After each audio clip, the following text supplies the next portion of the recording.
I've always watched a lot of live music, in person and on YouTube. Sometimes I like to watch the unfolding chaos of Bring Me the Horizon,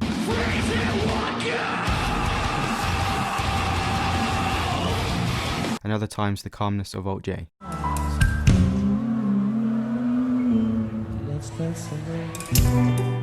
But it got me thinking, why do I re-watch live music? Well, I think it's because of the band's performance. For instance, Green Day, one of the biggest and most successful rock bands in the world, have a certain power in their performance. Just look at how Billie Joe controls the crowd.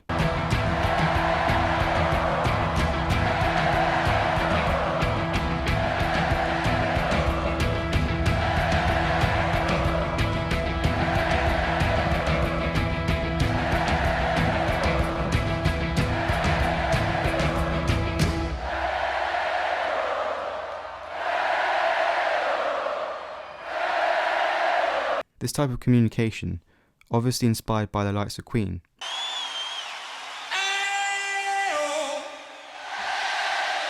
highlights Green Day's ability to entertain. Yet Billie Joe takes this one step further. Within his performance, he'll give a unique and inspiring speech. You know, when I first started listening to punk rock music, I used to get my fucking ass kicked for it. I was known as a fucking freak.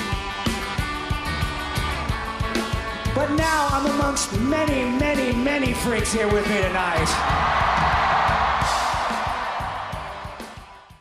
This helps to develop a connection with the audience.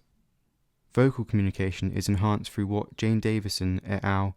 See as an expression of gestures. In other words, this means a unique body movement specific to an individual across all musical styles.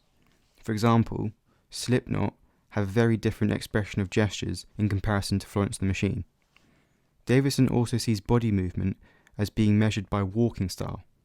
Billie Joe's vocabulary of gestures are highlighted when he is walking, running and jumping all over the stage. Even pointing at the crowd gives the audience a sense of importance. His static movement creates anticipation, which serves the same purpose as the other gestures mentioned, effectively to engage the audience physically and emotionally. But what does this do for the audience? Well, in short, it keeps them attached to the performance. This is because live music, for me, is all about emotion, a type of catharsis, if you will. Not only for the audience, but also for the artist.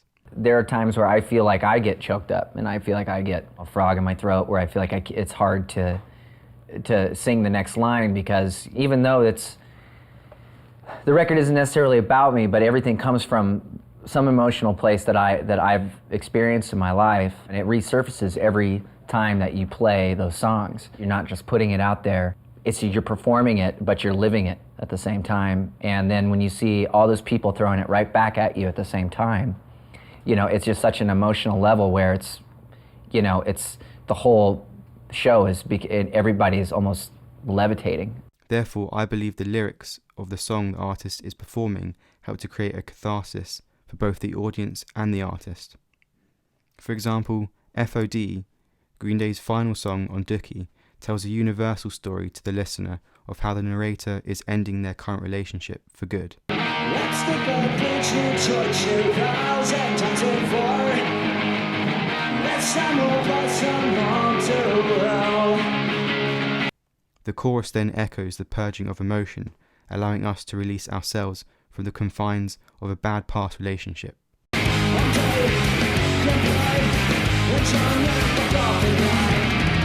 Ultimately, Green Day's timelessness is a testament to these lyrics and the many other songs they have created.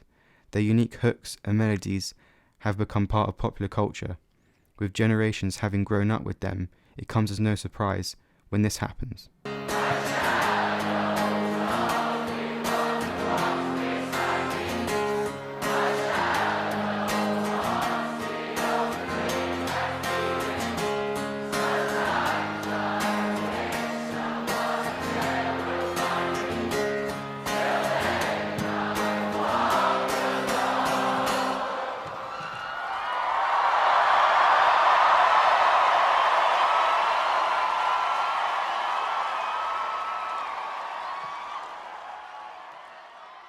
Hey guys, thank you so much for watching. It would mean a lot to me if you could support me on Patreon, but if you can't, hopefully I'll see you next time. Cheers.